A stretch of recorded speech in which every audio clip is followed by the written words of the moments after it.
Hey babe, vulvar cancer is something we never talk about, but we should.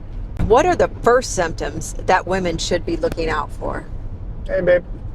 So, yeah, vulvar cancer really is one of these diseases that is misdiagnosed or underdiagnosed, in particular because a lot of doctors, even and patients, miss these early diagnostic signs. So, itching, bleeding, burning in the area of the vulva is a very early sign for vulvar cancer. So, whenever you have these symptoms, especially in older women, women over 60 years of age, if you have these symptoms, don't just let the doctor treat you with creams or think it's an infection. Biopsy has to be done. And if it's done, it can be found early and treated very easily. So early symptoms, itching, bleeding, burning, need to be seen by the doctor and biopsy. Wow. All right, ladies, that's your health tip for today. Stay well.